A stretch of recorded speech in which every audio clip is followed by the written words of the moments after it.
Hello students, आज जो हम टॉपिक डिस्कस करने जा रहे हैं that is coherent self organizing map. Okay, इस क्वेश्चन में जनरली थ्योरी पोर्शंस कम पूछा जाता है, लेकिन इस पर एक न्यूमेरिकल ज़रूर हमारा आता है एग्जाम में, और न्यूमेरिकल जो आता है वो हमारा 10 मार्क्स के आसपास का आता है। ठीक है, लेकिन किसी भी चीज़ को न्यूमेरिकल को अंडरस्टैंड करने के लिए अगर हमारे पास थ्योरी का थोड़ा सा ग्रिप हो तो हम उस चीज़ को और अच्छे से समझ पाएंगे। ठीक है, तो थोड़ा सा हम थ्योरी अंडरस्टैंड करते हैं कि ये जो सेल्फ ऑर्गेनाइजिंग मैप्स है ये कैसे काम करते हैं, और फिर उसके बाद हम लोग इसके न्यूमेरिकल पर जाएंगे। ठीक है, तो लेट्स स्टार्ट। तो जो सेल्फ ऑर्गेनाइजिंग मैप होते हैं it basically refers to a neural network, ठीक है, which is trained using competitive learning.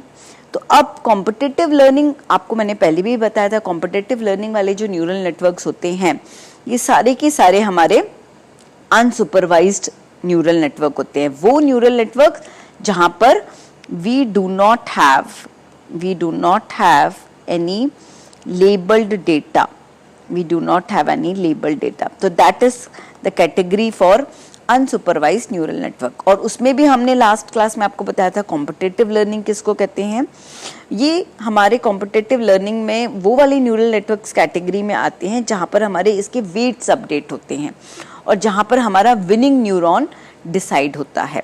ठीक है, तो यहाँ पर इसके एल्गोरिथम में विनिंग न्यूरॉन कैसे डिसाइड होता है और कैसे इसके वेट्स अडेप्टिवली एडजस्ट होते हैं वो हम यहाँ पर देखेंगे। ठीक है, तो लेट्स से हमारे यहाँ पर ये हमारे न्यूरॉन्स हैं। ठीक है, और ये जो भी हमारे न्यूरॉन्स हैं और इस तरफ on the left hand side we have got a input के हमारे डेटा पॉइंट्स है ये, या इसको हम फीचर्स भी कह सकते हैं। ठीक है, तो हम क्या करते हैं इन न्यूरॉन्स को इन डेटा पॉइंट्स के साथ मैप करने की कोशिश करते हैं और हम इनके बीच में मिनिमम डिस्टेंस फाइंड करने की कोशिश करते हैं। और मिनिमम डिस्टेंस फाइंड करने की मतलब मैप करने की कोशिश करना मतलब यहाँ पर हम यूक्लिडियन डिस्टेंस भी फाइंड कर सकते हैं या फिर कोई और क्राइटेरिया, यूक्लिडियन डिस्टेंस के अलावा मैनहट्टन डिस्टेंस या हैमिंग डिस्टेंस, और भी बहुत क्राइटेरिया हो सकते हैं जिससे हम इनके बीच में सिमिलैरिटी या इनके बीच का डिस्टेंस मेजर करें। ठीक है, तो हम लोग इन इनपुट डेटा पॉइंट्स को इन न्यूरॉन से इस तरह से असाइंड करते हैं कि लेट्स से जैसे अगर यहाँ पर आप देखेंगे कि जो सिमिलर डेटा पॉइंट्स के जो फीचर्स हैं, मतलब ऐसे न्यूरॉन्स जिनके data points all are having the similar features, उन सारे न्यूरॉन्स को हम लोग क्लस्टर फॉर्म कर लेते हैं। जैसे यहाँ पर अगर हम बोले कि अगर हमारे पास आर्ट्स के डॉक्यूमेंट्स हैं, लिटरेचर के डॉक्यूमेंट्स हैं, ड्रामा के डॉक्यूमेंट्स हैं और म्यूजिक के डॉक्यूमेंट्स हैं, तो हम उन डेटा पॉइंट्स को में से उन फीचर्स को चेकआउट करेंगे कि जहाँ पर जैसे म्यूजिक के सिमिलर फीचर्स किस में होंगे, जहाँ पर उन डॉक्यूमेंट्स में जहाँ पे म्यूजिक से रिलेटेड इंफॉर्मेशन होगी उन सारे न्यूरॉन्स को हम एक ग्रुप में डाल देंगे। वो सारे डॉक्यूमेंट्स जहाँ पे आर्ट से रिलेटेड कुछ फीचर्स या इंफॉर्मेशन होगी उन सबको हम एक ग्रुप में या एक क्लस्टर में बना देंगे। वो सारे डेटा पॉइंट्स जो कि हमें फीचर्स प्रोवाइड करें लिटरेचर से रिलेटेड, उन सब का हम एक क्लस्टर बना देंगे, और वो डॉक्यूमेंट्स जो हमें ड्रामा से रिलेटेड है तो उनका एक क्लस्टर बनाए। तो इस तरह से हमारे जो क्लस्टर्स हो सकते हैं वो हेक्सागोनल भी हो सकते हैं या फिर रेक्टेंगुलर क्लस्टर्स, दोनों तरह के हमारे यहाँ पर क्लस्टर्स बनते हैं। तो जनरली ये एल्गोरिथम जो है हम क्लस्टरिंग में भी यूज़ करते हैं, कंप्रेशन में भी यूज़ करते हैं, and it is also use for 2D visualization. देखिए यार कितना खूबसूरत 2D विजुअलाइजेशन यहाँ पर होता है। ठीक है, तो चलिए अब हम इसके न्यूमेरिकल पर आते हैं। तो न्यूमेरिकल में जनरली आपको स्टार्टिंग में ही आपको आपके ट्रेनिंग एग्जांपल्स गिवन होंगे, जैसे कि ये x1, x2, x3 and x4। तो आप देखेंगे कि x1 is 1010, x2 is 1000, x3 is 1111 and x4 is 0110। ठीक है, और ये हमारे आउटपुट पॉइंट से कनेक्टेड हैं। ये यहाँ पर ये हमारे इनपुट हैं, ठीक है, और ये हमारे आउटपुट है। अब आपको पता है न्यूरल नेटवर्क्स में कैसे कनेक्टेड होते हैं, ये हमेशा वेट्स के थ्रू कनेक्टेड है। तो अब आगे देखिए आपको वेट्स भी गिवन होंगे मैट्रिक्स में। तो आप देखिएगा यहाँ पर ये जो हमारा x1 है, जो x1 है वो y1 से किससे कनेक्टेड है, 0.3 से कनेक्टेड है। ठीक है, और यहाँ पे सिमिलरली आप x2 को देखिए, x2 y1 से कैसे कनेक्टेड है, x2 0.5 से कनेक्टेड है। वैसे ही x3 किससे कनेक्टेड है, 0.7 से कनेक्टेड है, x4 किससे कनेक्टेड है, 0.2 से कनेक्टेड है, ठीक है। x3 and x4, this is all the connections, weights connections for the unit 1, that is y1, ठीक है। ये मेरा आउटपुट यूनिट 1 या y1 हमने इसको बोला है। अब आउटपुट यूनिट y2 भी वैसे ही कनेक्टेड, आप देखिए x1 से कनेक्टेड है 0.6, तो let me just change the colour, ठीक है। तो ये यहाँ पर आपको 0.6 से दिखाएंगे। अब x2 से कनेक्टेड है, 0.5 से कनेक्टेड है, ये वाली लाइन, ठीक है, ये 0.5 से कनेक्टेड है। देन ये वाला 0.4 से कनेक्टेड है, ठीक है, और ये लास्ट वाला जो है ये अपना 0.2 से कनेक्टेड है। एंड साथ ही साथ में आपको लर्निंग रेट भी गिवन है, ठीक है। तो आप इसको कुछ ऐसा डिपिक्ट कर सकते हो जैसे कि ये मेरा एक y1 वाला नोड है, न्यूरॉन है, और ये मेरा y2 वाला न्यूरॉन है, और ये जो पॉइंट्स हैं ये मेरे x1 x2 और ये x3 और ये x4 हैं, ठीक है।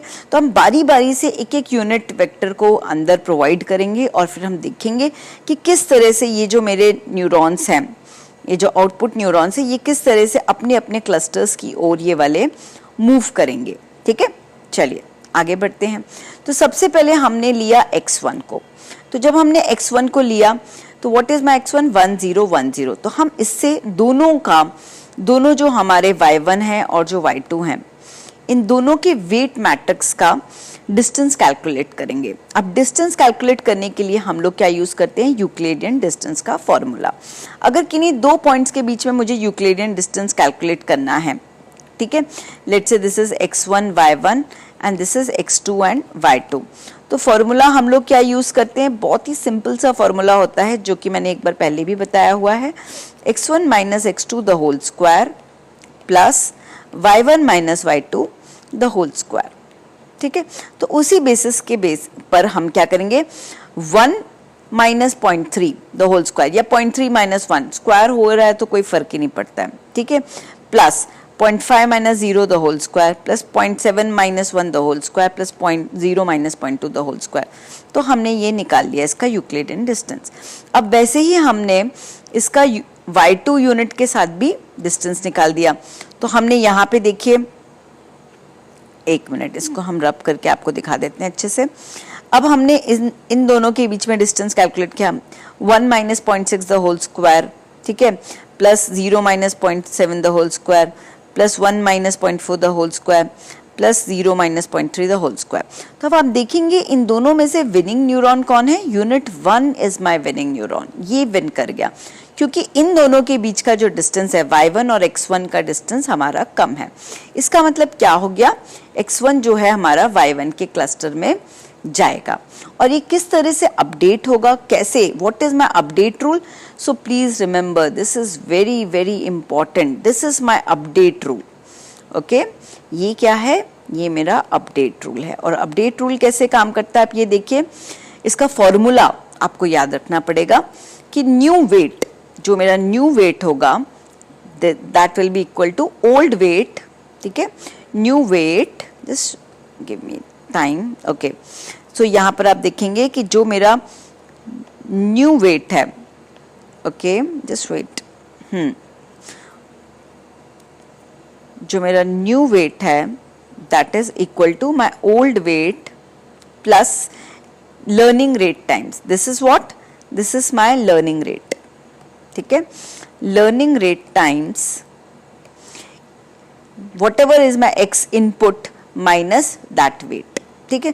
तो इस बार आप देखिएगा कि जो ओरिजिनल मेरे वेट्स थे, जो ऊपर वाले जो मेरे वेट्स थे, अगर मैं आपको फिर से यहाँ पे स्लाइड में दिखाऊं, तो जो ओरिजिनल जो हमारे वेट्स थे यहाँ पर आप देखेंगे वो क्या थे हमारे, वो थे हमारे 0.3, 0.5, 0.7 एंड 0.2, ये मेरे ओल्ड वेट्स थे। अब ये अपडेट होंगे, ठीक है। तो ये क्या हो गए, 0.3, 0.5, 0.7 and 0.2 plus learning rate, this is my learning rate, into जो भी मेरा इनपुट था 1010 माइनस माय ओल्ड वेट्स, ठीक है। तो new weight is old weights plus learning rate into input minus old weights. तो इस तरह से हमने ये अपडेटेड वेट्स कैलकुलेट कर लिए, अपडेटेड वेट्स कैलकुलेट किए, ठीक है। और इन अपडेट होने की वजह से ये वाला जो न्यूरॉन जो था अभी और क्लोजर पहुंच गया, ठीक है, इसके ये और ज़्यादा क्लोजर हमारे पुराने जो हमारे इनपुट्स थे उनके क्लोजर और ज़्यादा पहुंच रहा है, ठीक है। अब आप आगे देखिए कि नेक्स्ट में अब हम ट्रेनिंग सैंपल 2 लेंगे। फिर हम ट्रेनिंग सैंपल 2 का y1 और y2 जो हमारे दोनों हैं इनपुट्स, उनके साथ हम फिर से डिस्टेंस कैलकुलेट करेंगे दोनों के वेट्स के साथ, ठीक है। तो हम again this minus this 1 minus 0.7 to the whole square, 0 minus 0.2 the whole square, 0 minus this the whole square, 0 minus this, 0 minus 0.08 the whole square. तो इस तरह से हमने इसका यूक्लिडियन डिस्टेंस निकाला। फिर उसके बाद हम क्या करेंगे, अगेन हम यूनिट 2 के वेट्स के साथ अगेन जो इनपुट है उसका यूक्लिडियन डिस्टेंस निकालेंगे। तो 1 माइनस 0.6 का होल स्क्वायर प्लस 0 माइनस 0.7 का होल स्क्वायर प्लस 0 माइनस 0.4 का होल स्क्वायर प्लस 0 माइनस 0.3 का होल स्क्वायर। तो अगेन हम देखेंगे इस बार फिर से हमारा विनिंग न्यूरॉन कौन सा है, y1 हमारा विनिंग न्यूरॉन है, ठीक है। तो again unit 1 is my winner, ठीक है। Again unit 1 is my winner, देखिए यहाँ पे भी लिखा हुआ है, ओके। अब आप आगे जाएंगे तो फिर से आप अपडेट करेंगे। अब आप फिर से किसको अपडेट करेंगे, जो हमारे यूनिट 1 के जो हमारे वेट्स हैं, हम फिर से यूनिट 1 के वेट्स को अपडेट करेंगे, ठीक है। तो और अपडेट रूल क्या है कि new weight it is equal to old weight plus learning rate times input, जो भी मेरा इनपुट है माइनस ओल्ड वेट, ठीक है, ओल्ड वेट। इस तरह से हमारा अपडेट रूल काम करता है। तो अब आप इसमें देखेंगे कि यहाँ पर भी आपका एग्जैक्टली इसी तरीके से आप काम करेंगे। तो आप क्या देखेंगे कि यहाँ पर भी आप यही करेंगे कि 0.72 जो मेरे ओल्ड वेट थे, 0.72, 0.2, 0.88 और 0.08 जो आपने यहाँ प्रीवियस स्लाइड में निकाले थे, ठीक है, ये जो मेरे ओल्ड वेट्स थे इन्हीं को हम फिर से अपडेट करने वाले हैं। तो दिस प्लस लर्निंग रेट, ठीक है। तो अगेन लर्निंग रेट कौन सा था, 0.6 का था learning rate, into x1 that is my input, ठीक है, ये मेरा इनपुट था, माइनस अगेन मेरे ओल्ड वेट्स, ये अगेन मेरे ओल्ड वेट्स थे जो आ गए। तो old weights plus learning rate into input minus old weights, तो अगेन ये मेरे अपडेटेड वेट्स आ गए।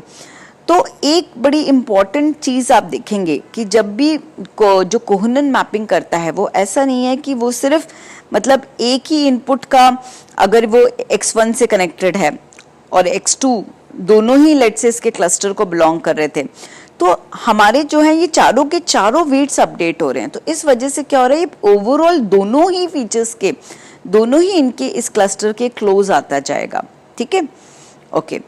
अब इसी में हम आगे जाएंगे। तो फिर हम क्या करेंगे, लेट्स से हमने थर्ड वाला इनपुट सैंपल लिया, थर्ड ट्रेनिंग सैंपल लिया, तो अगेन हम इनके बीच का डिफरेंस कैलकुलेट करेंगे, जो हमारा इनपुट है और जो हमारा वेट है, वेट्स जो कि हमारे यूनिट 1 और यूनिट 2 से जो कनेक्टेड हमारे जो वेट्स हैं। तो सबसे पहले 1 minus 0.89 the whole square, then 1 minus 0.08 the whole square, then 1 minus 0.35 the whole square, then 1 minus 0.03 the whole square. तो इसका डिस्टेंस आया 2.2। अब नेक्स्ट स्टेप में हम क्या करेंगे, अब हम दूसरे के यूनिट 2 के वेट मैट्रिक्स के साथ अब हम डिस्टेंस कैलकुलेट करेंगे। तो 1 माइनस 0.6 द होल स्क्वायर या 0.7 minus 1 the whole square, then 0.4 minus 1 the whole square या 0.3 माइनस 1 द होल स्क्वायर, ठीक है। तो अब इस बार कौन सा विनिंग न्यूरॉन है, इस बार हमारा y2 हमारा विनिंग न्यूरॉन है, ठीक है, यूनिट 2 यानी कि y2 हमारा विनिंग न्यूरॉन है, ठीक है। तो अब आप देखेंगे कि इस बार जो ये वाला जो दूसरा है ये अपने इन x1 अपने x2 x3 के पास क्लोजर पहुंच, x3 x4 के क्लोजर पहुंचेगा, देखिएगा धीरे धीरे। और ये वाला जो पहला वाला न्यूरॉन था हमारा y1, ये हमारा x1 x2 के क्लोजर पहुंच रहा था, और ये वाला जो हमारा न्यूरॉन था y2 ये हमारा x3 x4 के क्लोजर धीरे धीरे पहुंचे थे। तो फिलहाल हमने x3 जो हमारा इनपुट था उसके ये क्लोज पहुंचा। फिर हम अगेन अपडेट करेंगे weights of the winning neuron को, जैसे हमने प्रीवियसली किया था कि इस बार हम लोअर वाले जो हमारे वेट्स थे, ठीक है, जो हमारे यूनिट 2 से कनेक्टेड थे। अब ये वाले वेट्स हमारे अपडेट होंगे। तो प्रीवियस स्लाइड में से आप वेट्स देखिए 0.6, 0.7, 0.4 एंड 0.3, इनको अब हम अपडेट करेंगे। तो आप यहाँ पे देखेंगे 0.6, 0.7, 0.4 एंड 0.3 प्लस, मतलब वही सेम प्रिंसिपल है, old weight plus learning rate into input minus old weight. तो अगेन आप सेम इसी प्रिंसिपल पे अब आप कैलकुलेट करेंगे। तो आप ये नीचे वाले वेट्स को इस बार आप अपडेट करेंगे, ठीक है। और अब ये लास्ट ट्रेनिंग सैंपल आप देखेंगे, तो लास्ट ट्रेनिंग सैंपल भी जैसे मैंने आपको पहले ही बता दिया था कि इसका भी आप यूक्लिडियन डिस्टेंस कैलकुलेट करेंगे इन सभी वेट्स के साथ, x1 y1 के वेट्स के साथ और y2 यानी कि यूनिट 2 के वेट्स के साथ। तो इस बार फिर से हमारा जो यूनिट 2 है यानी कि y2 है वो हमारा विन करता है। और अगर वो हमारा विन कर रहा है तो अब आप देखेंगे कि फिर से हम नीचे वाले वेट्स को अपडेट करेंगे। तो पहले वाले जो हमारे नीचे वाले वेट्स थे वो क्या थे, 0.84, 0.88, 0.76 एंड 0.72। तो हम इनको अपडेट करेंगे। अगेन सेम प्रिंसिपल है, old weight plus learning rate into input minus old weight. तो इस प्रिंसिपल से हमारे न्यू वेट असाइन होंगे, ठीक है। तो अगेन इस प्रिंसिपल के थ्रू हमने ये इन लोअर वालों को इस बार अपडेट किया। तो विद दिस ऑल हमने सारे ट्रेनिंग एग्जांपल्स ले लिए, मतलब अब हमने 1 इपॉक कंप्लीट कर लिया है, ठीक है। तो फाइनली अब आप देखेंगे कि जो हमारा x1 था और जो हमारे x2 थे, ये वाले जो दो हमारे इनपुट्स थे ये हमारे यूनिट 1 के क्लोजर थे, और जो हमारा x3 और जो x4 था वो हमारे यूनिट 2 के क्लोजर थे, ठीक है। तो इस तरह से हमारे ये क्लस्टर्स फॉर्म होते हैं। Thank you so much for your patient listening.